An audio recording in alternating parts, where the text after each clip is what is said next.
Era callado y juicioso, y consideraba que la felicidad está del lado de aquel que esté satisfecho. Mucha gente le conoce como el gran filósofo, pero este científico griego también realizó descubrimientos fundamentales en biología, ética, estilística, meteorología y estética. Era un hombre sabio. Aristóteles confiaba en la virtud de la mente humana, ya que estaba inspirada en una realidad cognitiva, la cual existe de una forma independiente a los deseos y opiniones humanas. Aristóteles nació en Estágira, una península al norte de Grecia, en el año 384 a.C. Su padre, Ninómacos, oficiaba como médico del padre de Filipo de Macedonia, el rey Amintas III. Tenía la reputación de ser un médico muy fidedigno. Le dio a su único hijo una inmejorable educación. Desde su niñez, Aristóteles estaba ya destinado a seguir los pasos paternos y, en consecuencia, se comprometió muy seriamente a los estudios de farmacología y anatomía, y probablemente asistió a su padre en varias intervenciones. En el año 367, Aristóteles viajó de Macedonia a Atenas para continuar con su educación. Durante el viaje, el joven tuvo que hacer uso de sus conocimientos médicos para salvar a un ciudadano adinerado de una infección sanguínea. Por lo tanto, con solo 17 años, Aristóteles ya estaba considerado como un excelente doctor. Una vez en Atenas, Aristóteles ingresó en la Academia Platónica. Tras 2 años de duro trabajo y esfuerzo, ya era capaz de impartir lecturas en retórica. El joven Aristóteles se ganó la confianza del viejo Platón y el derecho de unirse al círculo de los filósofos más sabios, los platónicos. A pesar de que el estudiante apreciaba a su mentor, Aristóteles también hacía críticas de sus puntos de vista. Un ejemplo son estas palabras escritas con su propia mano. Amicus Plato. Sed magis amica es veritas. Aprecio a Platón, pero aprecio más la verdad. Tras 20 años de impartir clases en la Academia de Platón, Aristóteles creó escritos sobre lógica, física, retórica y escribió tratados sobre la vida y el alma. En el año 347, cuando muere Platón, Aristóteles se traslada a Tárnea, en Asia Menor, pues allí se encontraba otro pupilo de Platón, Hermias. Una vez allí, el filósofo le ofrece su amistad desinteresada y su ayuda como consejero político. Aristóteles dijo: «La amistad es lo más necesario en la vida, puesto que nadie podría vivir sin amigos, incluso aunque sea el más dichoso». Aristóteles residió plácidamente durante 3 años en el reino de Hermias, pero cuando éste murió, regresó a Macedonia. Con 40 años, Aristóteles tuvo una calurosa bienvenida en Macedonia. Filipo de Macedonia disfrutaba las conversaciones intelectuales del filósofo y le propuso hacerse responsable de la tutoría de su hijo, el futuro Alejandro Magno. Durante los próximos 8 años, Aristóteles fue el profesor del que sería el futuro conquistador Alejandro Magno. Ciertos históricos han llegado a observar que, sin las nociones éticas, físicas y lógicas que Aristóteles le inculcó, Alejandro no hubiera desarrollado esa habilidad de estratega militar. En el año 335, cuando el gran Alejandro ascendió al trono y comenzó con sus conquistas, propuso a Aristóteles crear unas crónicas que narrasen todas sus gloriosas victorias. Este se negó. El filósofo prefería las actividades pedagógicas y meditar tranquilamente en el seno de la naturaleza en vez de las campañas militares. Antes de cumplir los 50 años, regresó a Atenas para formar su propia escuela filosófica. La escuela aristotélica estaba cerca del santuario de Apolo Licio, y en su honor la escuela se llamaría Liceo. Para enseñar filosofía, retórica y lógica a sus alumnos, Aristóteles rechazaba los métodos tradicionales y les inculcaba la filosofía a través de discusiones mientras caminaba con ellos por el jardín. A la escuela también se le denominaba con el nombre de perípatos, una especie de galería cubierta donde se discutía y se paseaba. Aparte de la filosofía, en la escuela también se creaban físicos, históricos, astrónomos y geógrafos. Aristóteles les decía a sus pupilos: para tener éxito hay que seguir a los que se tiene delante y no esperar a los que se tiene detrás. Junto con algunos de sus alumnos, Aristóteles realizó varios descubrimientos en diferentes ciencias que crearon la base para investigaciones más avanzadas en siglos posteriores. Estaba muy en contacto con la filosofía de la naturaleza y así la clasificó en el mundo inorgánico, las plantas, los animales y los humanos. En política creó la reforma constitucional y el Estado sistemático. Él consideraba que la monarquía, la aristocracia y la democracia moderada eran la mejor opción. En la estética, Aristóteles introdujo el concepto de la catarsis, la clarificación del espíritu humano. Pero en el año 323, tras la muerte de Alejandro Magno, la posición social de Aristóteles se vio en peligro. En Atenas se sostenían las órdenes de los macedonios y, en consecuencia, la ciudad se vio inmersa en una reacción antimacedónica. Cuando Aristóteles tenía 60 años, bajo el conocimiento de que Alejandro había seguido las pautas científicas de Aristóteles, los atenienses exiliaron al sabio fuera de Atenas.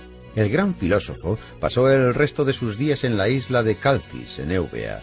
Murió en el año 322 a la edad de 62 años. En los trabajos de Aristóteles se concentran todos los conocimientos y experiencias griegas. Han pasado los siglos y al final, en el siglo XX, la República griega acuñó sus monedas con el rostro del sabio Aristóteles impreso en ellas, junto con una de sus frases. Todo hombre, por naturaleza, tiene aspiración al conocimiento.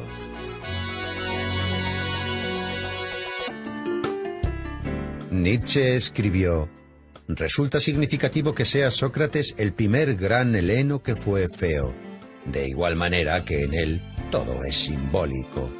Es el padre de la lógica, la cual representa el carácter de la ciencia pura. Antes de que los jueces le condenaran a muerte, el gran filósofo Sócrates afirmó: no debo rechazar mi filosofía mientras me quede aliento. Sócrates. El antiguo filósofo griego nació en Atenas en el año 469 a.C., en la familia del cantero Sofronisto y la comadrona Fainarate. Puesto que Sócrates era analfabeto, toda la información que se conserva de él es gracias a los trabajos de sus discípulos Platón y Jenofonte. No existe mucha información sobre los primeros años de su vida, pero se sabe que con 17 años ya llamaba la atención por la gran agudeza de sus razonamientos y su facilidad de palabra. Era de pequeña estatura, vientre prominente, ojos saltones y nariz respingona. Aspirando a concienciar a los ciudadanos sobre la perfección moral, Sócrates realizaba numerosas tertulias, en las plazas y en las calles. A la sombra de un olivo pasaba horas discutiendo sobre la justicia y la virtud. La negligencia de los quehaceres diarios llevaron a Sócrates a una extremada pobreza. Recorría las calles de Atenas descalzo y vestido con la misma túnica. Antifón, el sofista, decía que ningún esclavo querría ser tratado como él se trataba a sí mismo. Sócrates se sumergía tan profundamente en sus propios pensamientos que llegó a permanecer todo un día en el mismo sitio. Aunque con el comienzo de la guerra del Peloponeso, cuando el peligro amenazó a su ciudad natal, Sócrates luchó valientemente por la protección de Atenas. Cuando el oráculo de Delfos anunció que Sócrates era el griego más sabio, el mismo filósofo se sorprendió mucho. Interpretó el oráculo como un enigma y se aventuró a encontrar hombres más sabios que él. Acudió a los sofistas, quienes ejercían la profesión de enseñar la sabiduría. Fingiendo ser un ignorante, Sócrates preguntaba humildemente a los sabios de Atenas sus conocimientos sobre el bien, la belleza y la virtud. Después, con una agilidad irónica espléndida, les hacía notar sus propios errores. Su mérito más grande fue crear un método inductivo que le permitía llevar a sus alumnos a la solución de los problemas que se le planteaban, por medio de hábiles preguntas, cuya lógica iluminaba el entendimiento. Inspirado por cómo su madre ayudaba a traer niños al mundo, él creó el método denominado como mayéutica. Sócrates llegó a la conclusión de que realmente era el griego más sabio, por el mero hecho de que él, a diferencia de los demás, era consciente de su ignorancia. Solo sé que no sé nada. Sócrates pensaba que los dioses le habían encomendado la misión de impedir que los ciudadanos cayeran en la hibernación espiritual, y actuaba como una avispa que incordia a un caballo. De hecho, ese fue el apodo por el que le conocían, la avispa ateniense. Sócrates intentaba comprender y formular principios morales que fuesen uniformes para todo el mundo. Solo hay un bien, es el conocimiento. Solo hay un mal, es la ignorancia, decía Sócrates. Insistía en impartir una educación a los jóvenes en la que no solamente los padres, sino también los poetas y los filósofos deberían comprometerse. Los ciudadanos atenienses se quejaban de que parecía que perdían el control de sus hijos, porque el astuto filósofo les estaba arrebatando el afecto de sus niños. Aristófanes describe esta situación en su comedia Las nubes. Cuando un joven le preguntó a Sócrates si era necesario casarse, Sócrates le contestó: «Haz lo que desees, te arrepentirás de todas formas». El propio Sócrates, a la edad de 40 años, contrajo matrimonio con una joven de 19 años. Ella se llamaba Xantipa. Se la conocía por su escandaloso temperamento. No obstante, Sócrates, con pleno dominio de sí mismo, aguantaba a su insensata esposa con su calmada filosofía. Tras la larga guerra del Peloponeso, Atenas cayó en las manos de Criteas, un tirano espartano y un antiguo discípulo de Sócrates. A pesar de que Sócrates nunca había colaborado con tiranos de ninguna clase, el filósofo fue acusado por no reconocer a los dioses atenienses y por corromper a la juventud. Con 70 años, cuando se presentó ante el tribunal, el viejo filósofo probó a través de construcciones lógicas que no debería ser sometido a juicio, sino ser honrado como el benefactor de la sociedad e instructor espiritual. Los jueces se enfurecieron y fue declarado culpable de todos los cargos y condenado a muerte. Aguardando a la ejecución, Sócrates pasó su último mes de vida en la cárcel hablando de filosofía con sus compañeros, tratando temas como la inmortalidad del alma. Antes de la ejecución, su amigo Crito le había facilitado una salida para escapar de Atenas. Pero Sócrates la rechazó porque creía que había que cumplir las leyes aunque fueran injustas.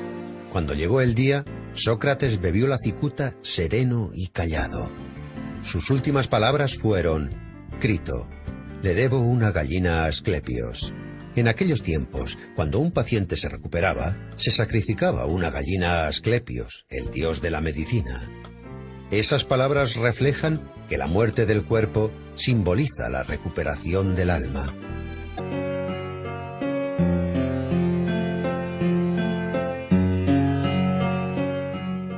Este filósofo se convirtió en leyenda cuando aún vivía. Los rumores le transformaron en un profeta y después en un estafador. A veces le convertían en héroe de anécdotas y otras le tomaban por loco. No creó ninguna doctrina integral, pero toda su vida fue un ejemplo de servir a la filosofía.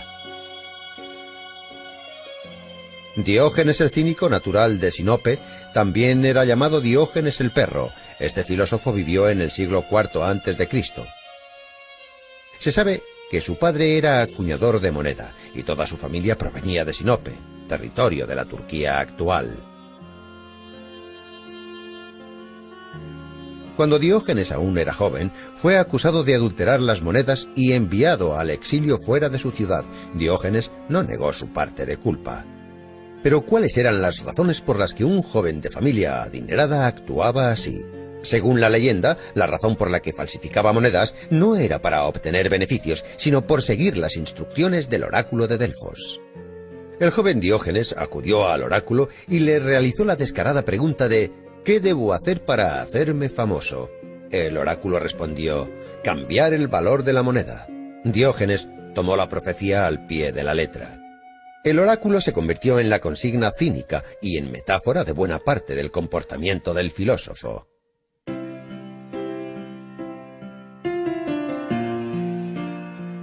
Expulsado de su Sinope natal, Diógenes viajó a Atenas, donde conoció al filósofo griego Artístenes, fundador del cinismo.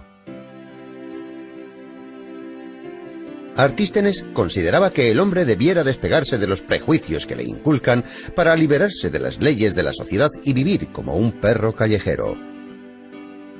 La palabra griega kinikos, la cual deriva de kinus, significa perro. Todos los seguidores de la filosofía de Artístenes serían denominados como kínics. La palabra cinismo, la cual proviene de las enseñanzas filosóficas de los Cynics, en la actualidad ha obtenido un nuevo significado. Ahora no solo define la acción de negar las leyes sociales, sino también describe la acción de negar la moral existente y las leyes culturales.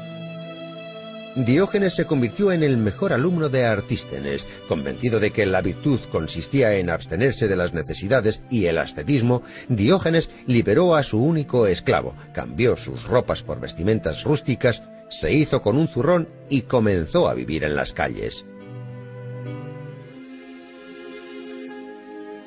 En invierno solía dormir en los pórticos y plazas públicas, y en verano dormía en la arena calentada por el sol. Diógenes vivió una vida ceñida a los ideales del cinismo. Incluso llegó a reprochar a su maestro de no seguir sus propias doctrinas y no apreciar las privaciones como medio de rectificación moral.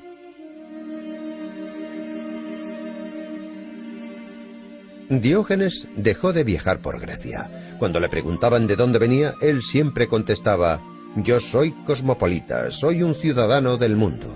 En una ocasión, el solitario e indefenso predicador cayó en manos de piratas. Le vendieron como esclavo a un rico de Corinto llamado Geníades. Su nuevo amo no tardó en apreciar el conocimiento especial del filósofo y le dispuso como tutor de sus hijos.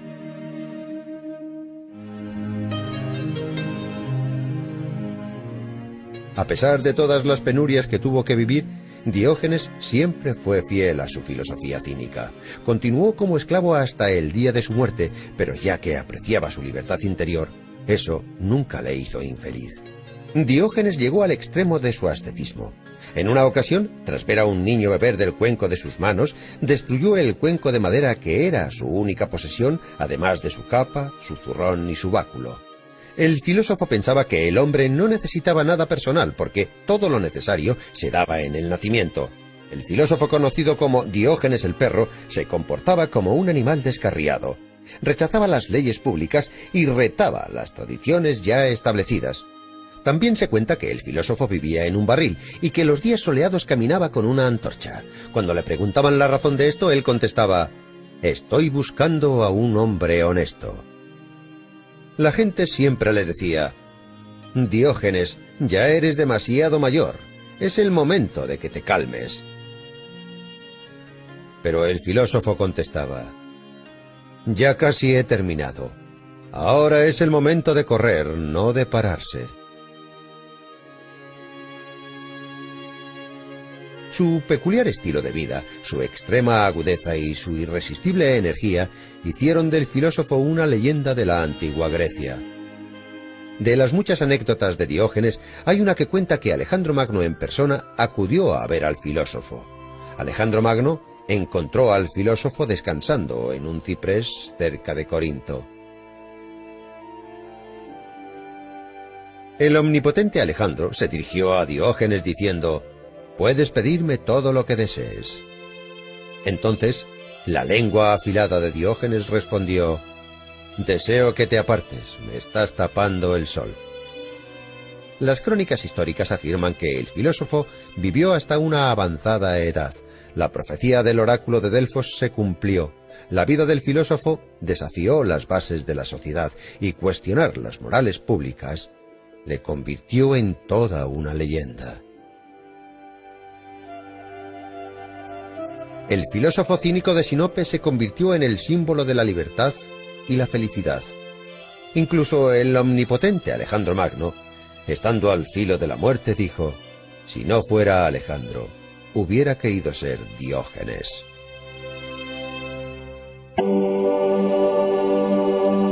La escuela fundada por este antiguo filósofo se convirtió en un prototipo de la educación superior moderna.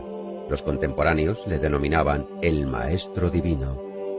En sus obras se habla de una sociedad ideal y una inmortalidad del alma. El antiguo pensador griego Platón decía que el tiempo es una constancia similar a la eternidad. Nació en el año 427 a.C. en una familia aristocrática ateniense. Por descendencia paterna, Platón pertenecía a los zares de Ática. Por parte materna, el sabio descendía del conocido legislador ateniense Solón. Su nombre de nacimiento fue Aristócles. El joven Aristócles era de constitución fuerte y de hombros anchos. Por ello, le apodaron Platón, el de los hombros anchos. Su apodo se conocería a lo largo de la historia. Platón obtuvo una educación aristocrática en su juventud. Escribió versos y tragedias, estudió las obras de filósofos de épocas pasadas y además componía música y también dibujaba. Era un excelente gimnasta. Dominaba la equitación, luchaba en combates individuales e incluso ganó numerosas competiciones por ello. Pero a pesar de su versátil educación, el joven era extremadamente tímido y prefería los empleos solitarios antes que dialogar con sus contemporáneos. A los 20 años, el joven Platón ya era considerado como uno de los ciudadanos más prometedores de Atenas. Poseía una brillante carrera política por delante, pero su destino le reservaba algo diferente. En el año 407 a.C., el joven aristócrata conoce a Sócrates, el filósofo que rondaba las calles atenienses. Vestía ropas viejas y harapientas, caminaba descalzo y siempre estaba rodeado de pupilos y de oyentes atónitos ante sus palabras. Sócrates ofrecía discursos interminables sobre la idea del bien, y a nuestros ojos podría parecer un loco que desvariaba. Pero Sócrates revolucionó la mente del joven Platón. Influenciado por las teorías del viejo filósofo, el joven, al que le esperaba una brillante carrera política, perdió todo su interés respecto a los ideales públicos y políticos. Platón comprendió entonces que una sociedad basada en tales ideales estaba condenada a la destrucción y para rescatarla había que buscar una manera nueva de hacer las cosas. En el año 399, la trágica muerte de Sócrates obligó a Platón a dejar Atenas. Pasó 12 años de su vida viajando por Grecia y el sur de Italia. Participó en la guerra de Corinto. En Sicilia fue capturado y convertido en esclavo, pero uno de sus amigos le liberó. Entonces decidió volver a su Atenas natal, donde fundó la escuela filosófica a la que bautizó con el nombre de Academia. Esta se convirtió en la escuela más famosa de toda la antigüedad clásica. Permaneció abierta durante cientos de años, hasta que, en el año 529 después de Cristo, el emperador romano Justiniano I cerró sus puertas para siempre. La filosofía de Platón cambió la antigua representación del mundo. Sus teorías sobre los comienzos individuales del mundo y sobre la inmortalidad del alma se convirtieron en un prototipo de la religión cristiana. Platón comparaba el alma humana con una cuadriga, donde caballos blancos y negros tiraban de ella, los comienzos nobles y malvados del hombre. El ecuestre, que maneja la cuadriga, es la razón. Cuando el ecuestre domina los caballos negros, el comienzo del alma, el alma puede crecer hasta asimilarse a la de los dioses. Uno de los temas centrales en la filosofía de Platón, el cual se expone detalladamente en su obra República, es la estructura ideal de la sociedad y el Estado. Platón confiaba en la realización y en la encarnación de sus ideas. Para esa misma causa, a los 61 años Platón emprendió un viaje a Sicilia. Dionisio I, el tirano de Siracusa, alababa la filosofía de Platón e invitó al filósofo a llevar a cabo las reformas deseadas. Platón esperaba poder transformar Siracusa en un estado ideal, pero al verse envuelto en varios juicios, el filósofo tuvo que dejar la ciudad. No obstante, la decepción de Platón no fue extrema. 5 años más tarde regresó a Sicilia e intentó realizar su tan ansiada transformación de nuevo. Tampoco tuvo éxito esta vez. Tras este fracaso, Platón no volvió a abandonar su Atenas natal. Dedicó su vida a la academia. El filósofo murió en el año 347 a.C., dejando tras de sí una amplia herencia de escritos. Obras de Platón fueron transformadas en diálogos. A pesar de los años, estas obras siguen despertando el interés de las mentes científicas. La leyenda griega más conocida, escrita por Platón, fue el mito de Atlantis, una isla fértil, poblada y con una civilización avanzada. Como consecuencia de un cataclismo desconocido, probablemente un terremoto, Atlantis se sumergió en las aguas. Este pequeño episodio, escrito en el diálogo de Platón Crito, ha suscitado numerosas hipótesis. Los científicos discuten sobre el lugar, la época y, en general, sobre la posible existencia de la mítica Atlantis. En el año 2004, el Dr. Kunz, de la Universidad Alemana de Wuppertal, llevó a cabo un análisis vía satélite que mostraba fotos de ciénagas saladas cerca de la ciudad española de Cádiz. En las fotos se apreciaban claros remanentes de construcciones antiguas que concordaban con los relatos platónicos. El alemán creyó que Atlantis no era una isla, sino tierras bajas que fueron destruidas a causa de una inundación entre los años 800 y 500 a.C. El antiguo pensador griego, quien dejó una extensa cadena de pupilos y actualizó la filosofía antigua, dijo una vez: «El hombre es una especie de juguete inventado por Dios. Dejadle jugar por tanto a los juegos que más le diviertan, a pesar de que eso contradiga a lo que se cree bueno en nuestros tiempos».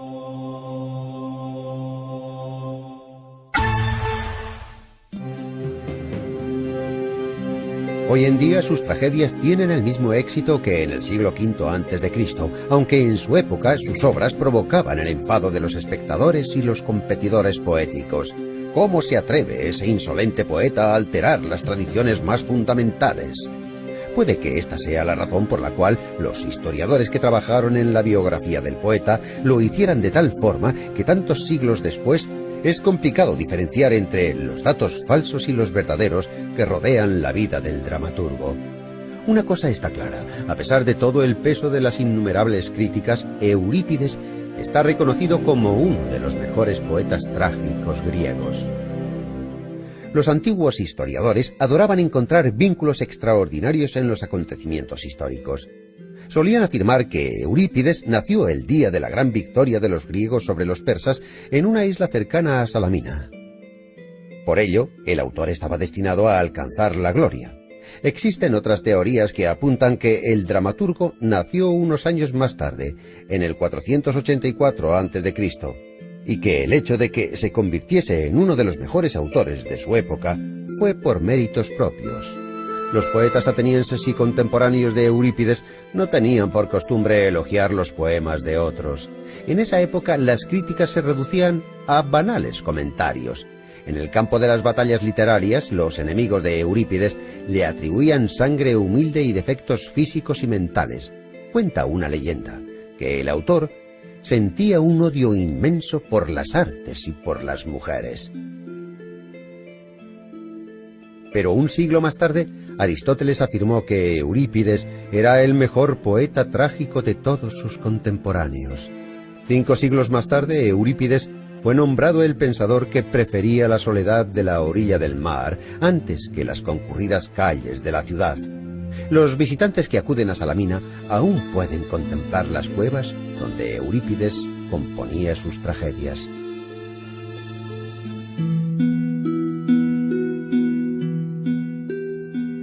Como otros trágicos, las obras de Eurípides tratan de leyendas y eventos de la mitología que describen crímenes, asesinatos, venganzas, perjurio, incesto, autosacrificios glorificados, severidad, devoción y valentía. Eurípides usaba los mitos de forma inteligente. Fue el primer poeta griego en mostrar a la gente tal y como era en su vida real, con sus defectos y sus conflictos. Los héroes de las obras de Eurípides eran personas comunes con sus debilidades y sus grandezas. En la tragedia Ifigenia en Táuride, la hija de Únzar, habiendo superado el miedo a morir, algo natural en todo ser humano, sacrifica su vida deliberadamente por el bienestar de su pueblo. Otra heroína, Fedra, elige la muerte con el objetivo de limpiar su nombre, y en su última carta calumnia a su hijo adoptivo. En el año 455 a.C., Eurípides participó por primera vez en el concurso anual de dramaturgos. Durante más de medio siglo fue el competidor más duro del conocido Sófocles. Escribió alrededor de 100 tragedias, aunque solo consiguió hacerse con 4 victorias y la quinta se la otorgaron después de su muerte.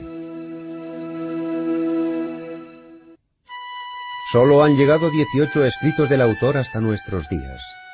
En tragedias como Medea, Hécuba y Andrómaca, el autor habla de problemas que eran objeto de especulación en Atenas en el siglo V a.C., temas como el papel de los dioses en el destino de un hombre, la racionalidad del mundo, Esparta como el enemigo de Atenas en la guerra del Peloponeso, etc.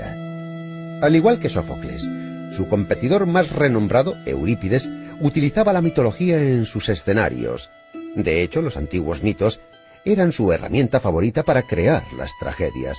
Los predecesores del dramaturgo eran expertos en volver a relatar los ya famosos argumentos. Eurípides fue el primero en desviarse de estas tradiciones y, con perspicacia, intentar sumirse en el mundo interior de los héroes y de sus sentimientos.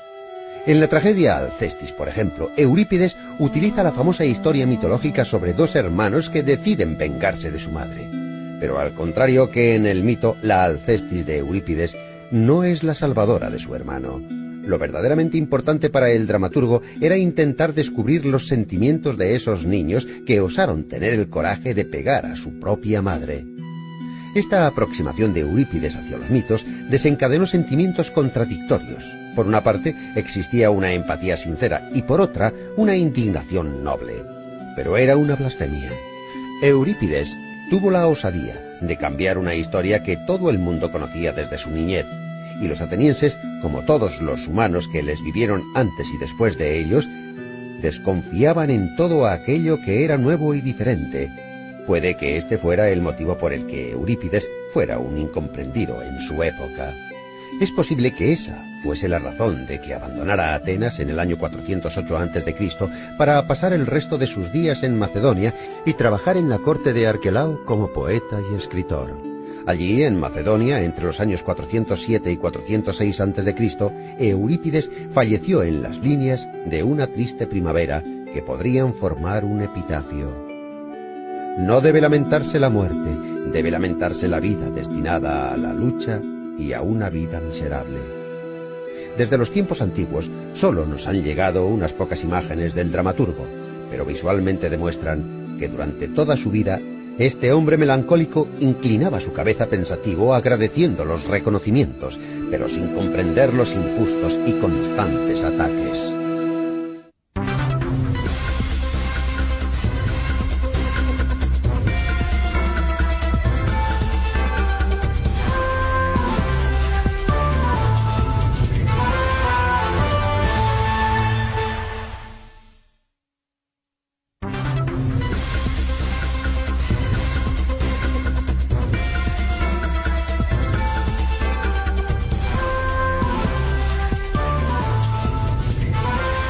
Canal Enciclopedia.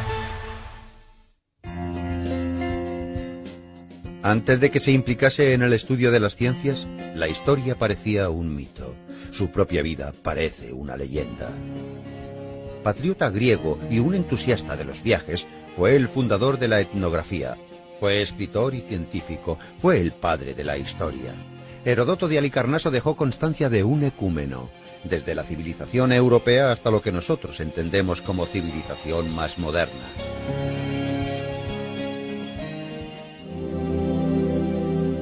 Heródoto, el futuro historiador, nació en el año 284 a.C.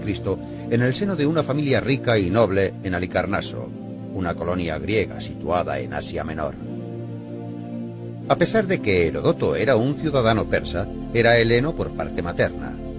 Le encantaba escuchar las historias de los marineros que buscaban la libertad de la amada ciudad griega Atenas, donde los emperadores Solón y Clístenes llevaban a cabo las reformas democráticas.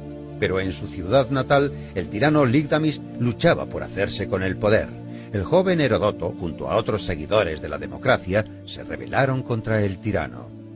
La revuelta fue contenida y para salvar su vida, Heródoto tuvo que huir a la isla de Samos, uno de los estados más ricos de Grecia.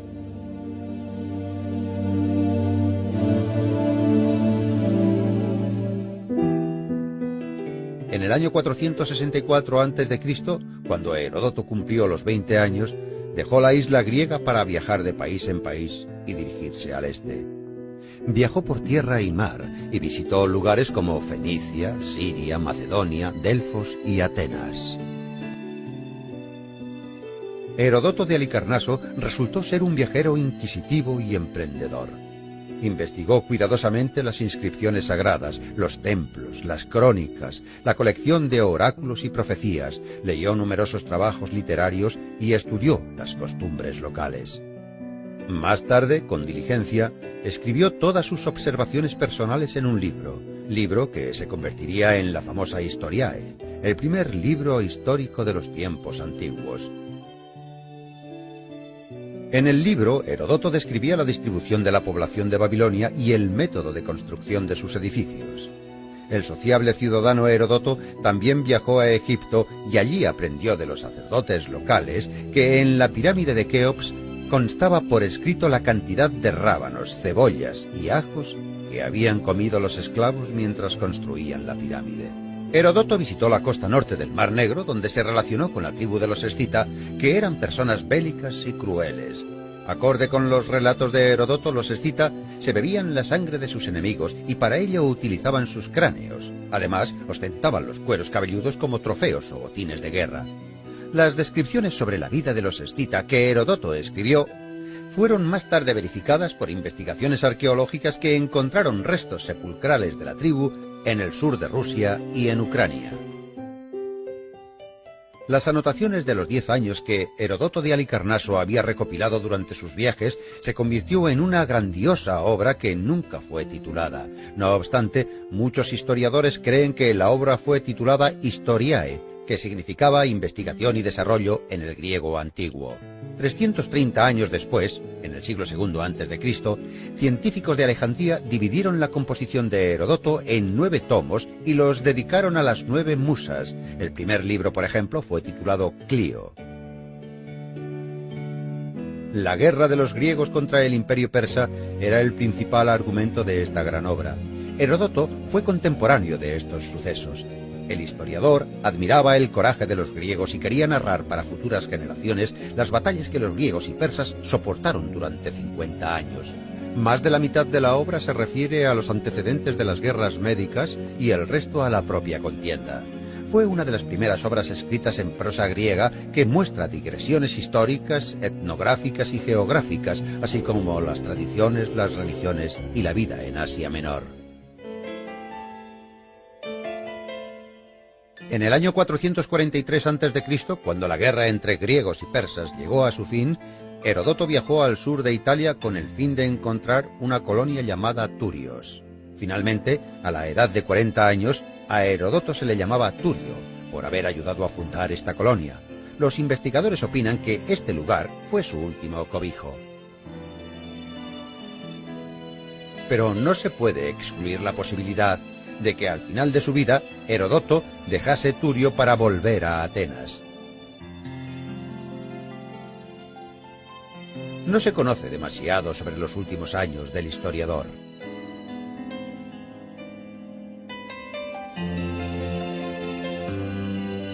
Probablemente participó en alguna reyerta política entre Atenas y Esparta y se dedicó a completar su monumental obra que nunca fue terminada.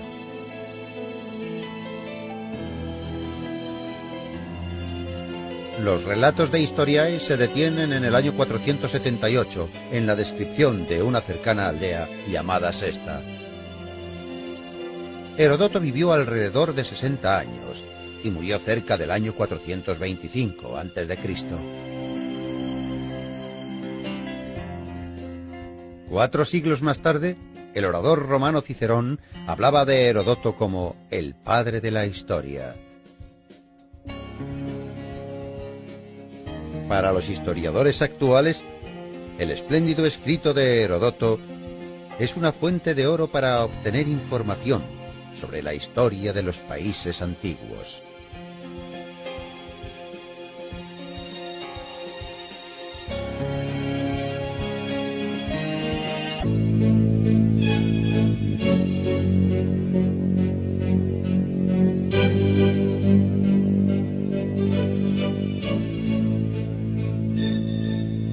Sus contemporáneos escribieron: tuvo una vida larga y feliz. Creó infinidad de tragedias preciosas y murió sin conocer la desgracia. Escribió más de 100 obras, pero solo se conservan 7 de ellas, aunque éstas demuestran que Sófocles fue uno de los mejores poetas trágicos de la antigüedad. Sé osado. Lo que los sueños te traen con la luna, los rayos del sol se lo llevarán. Hijo mío, no hay mejor regalo que la vida. Como ocurre con otros poetas antiguos, no se conoce demasiado sobre Sófocles.